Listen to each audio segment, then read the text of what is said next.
Hello, this is Monkey JK, and in this video, I'm going to show you how to set up for restreaming using OBS for the Wumpa Classic Championship Tournament, right? Now, OBS is a pretty handy piece of software, but in terms of sharing stuff, it's a little annoying. I've set up like a few files for you, which you'll be able to download in a link provided on video.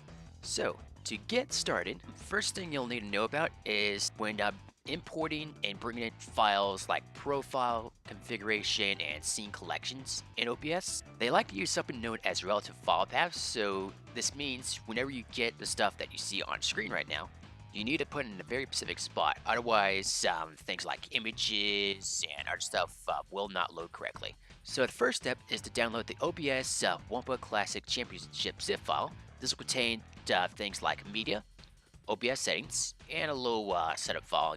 Once you have that zip file, you want to go ahead and unzip it to your C drive, right? Make sure you unzip the folder to OBS, so WCC for short. Once you open that folder, this stuff should be right in it. Once you got that, you should be ready to start setting things up. Now, the things you'll need is one, you'll need OBS Studio. In this case, I'm going to be showing this in 64-bit, but it shouldn't really matter which version you use. Don't use the OBS Classic version because that won't work. The other thing you'll need to do before we actually start importing things into OBS is we need to install a font file. Specifically, it's the Crash-alike font file, which looks like the Crash Bandicoot font. That should be located in the medias folder. And I'm going to open up the Crash-alike folder as well. And you should have a file like this. It's pretty straightforward. Just go ahead and right-click on it and choose Install. Alright, so now that our font is installed, let's actually start bringing things into OBS. We want to actually open up OBS Studio. So we're going to go ahead and start bringing our configuration files here. The first thing we want to do is we want to go ahead and import our profile settings first. So I'm going to go to the profile menu up in the main toolbar, and I'm going to go and choose import. And I'm going to go to the OBS settings folder, go to profile, and select this folder. Do not go into the folder, just select it, right? Because that's pretty important. And now import the profile. In order to use the profile, we just go to profile menu again, and we'll go ahead and switch it on. So there we go. So now we have our profile imported, and it's now active. Now the profile mainly just affects the settings, really. It doesn't do anything else. And it'll set things up like the stream settings. As a precaution, I made sure the stream key actually isn't in the file. You'll have to ask me for it. If you can handle stream ID settings, that's fine. Otherwise, feel free to change this. And we got like some other things right here. Which at this point, since it's now imported, you can just tweak this however you like. So most of this is pretty straightforward and ready to go. Okay. So I'm going to click cancel because I don't want to change this thing for that.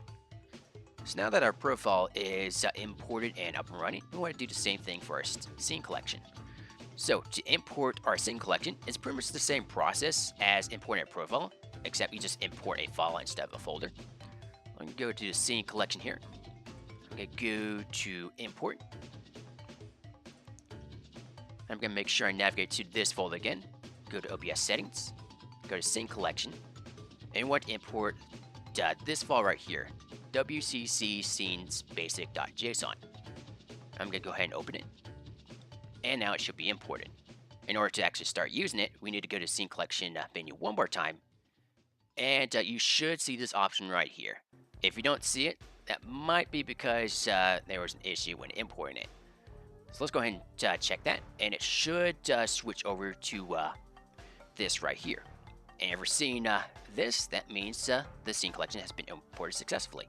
So as you can see here, we got our images, we've got our graphics, we got our text with our font file installed for Crash-alike. That's what that's being used for.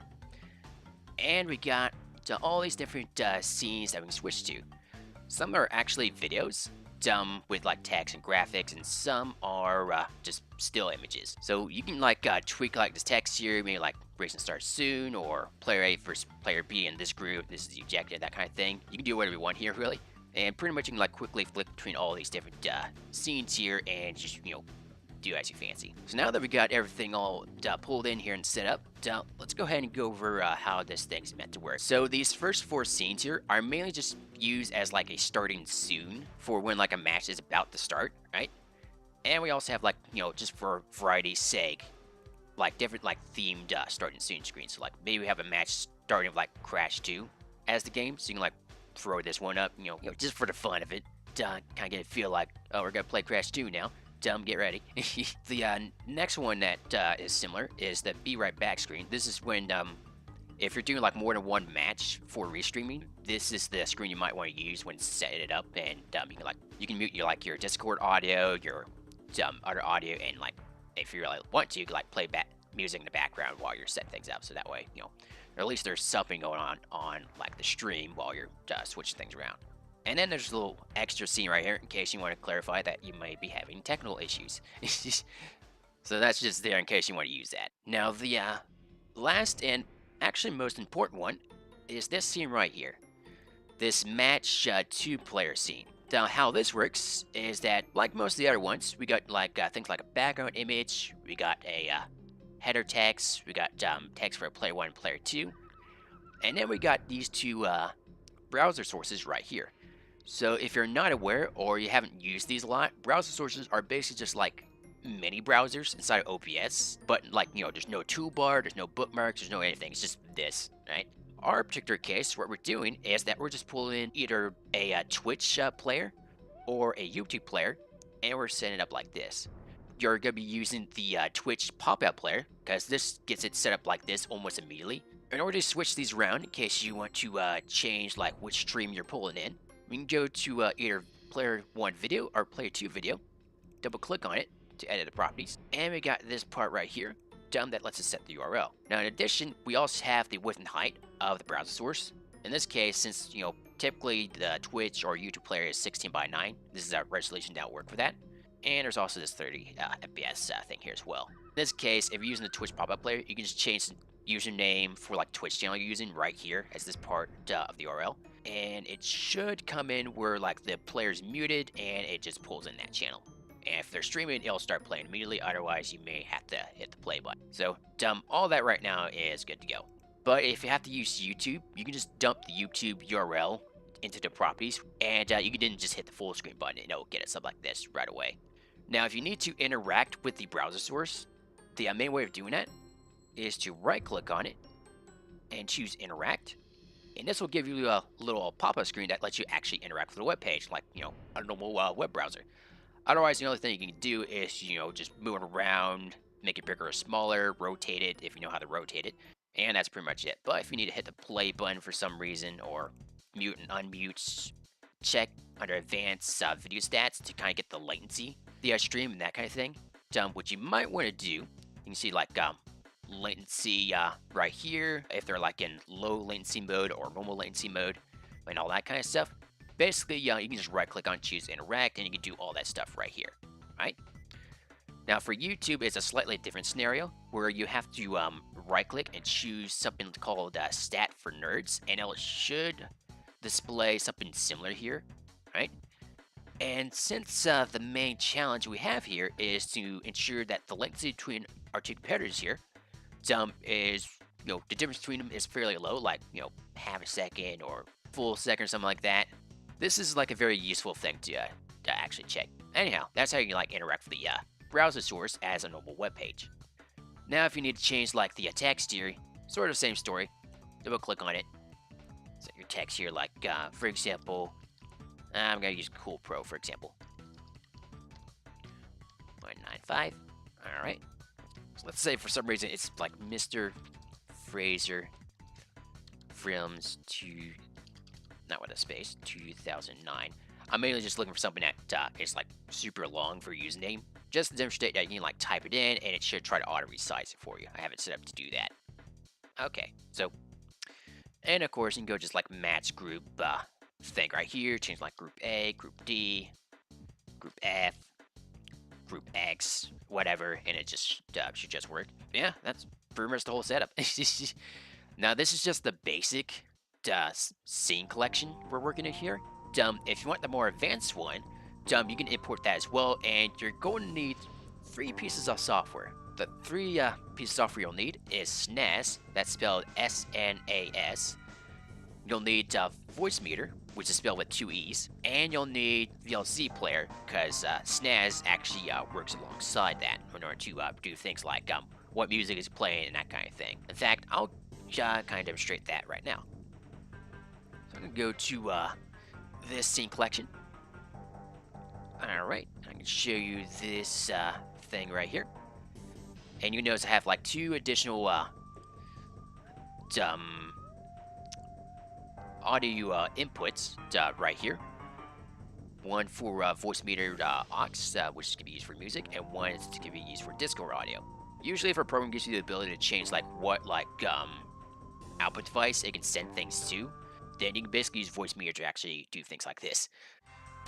Anyhow, so it's pretty similar. You can see things have moved around a little bit, and there's also this no music playing section. So give me just a second here, and I'm going to search for a thing called Snaz. Go ahead and open that up. And I'm also going to open VLC player. Alright. And I'm going to go ahead and get some music up here. Hope you don't mind me pulling off screen. I like my privacy a little bit. I'm just going to double click on that. And you may or may not be hearing it right now. I think it's set up where you can't hear it. But right now, music is currently playing, and I can hear it.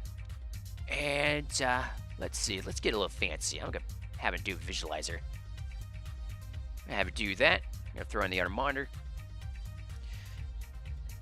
And in Snaz, if I go to this play now section, you notice it's picking up on that.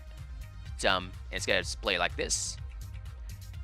And then in here, it's actually dumping that to a text file. So OBS actually can read text files, and if something updates it, it'll pull in here.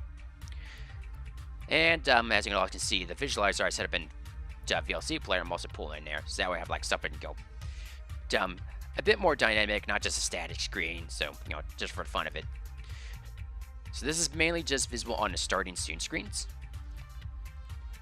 Down the BRX back screen and the technical, well, actually I don't have it on that one. The only scenes that's not on is the tech issues and this one right here. This one is just blank, so just don't worry about that. Oh, you might also notice that I have this Discord thing up here as well set up. Where this is mainly come from is, I think, another browser source. And there's like a site called like Streamer Kit, OBS Streamer Kit specifically. And it just gives you like a little web page where you can like fix something, pick a channel you want to have it display people in. And then once you're ready, you can just dump it into like a browser source, just drop it in here, and you're good to go, right? And normally this will try to auto connect you to the channel as soon as you open up OBS with this scene collection. So keep that in mind. But other than that, you should be good. Alright, so I think that covers everything. Now, you don't have to use the advanced setup if you don't want to. That's just there in case you really think you want to mess around with this kind of thing. Otherwise, that should be everything. So, thank you so much for watching, and I will see you in tournament. Catch you later.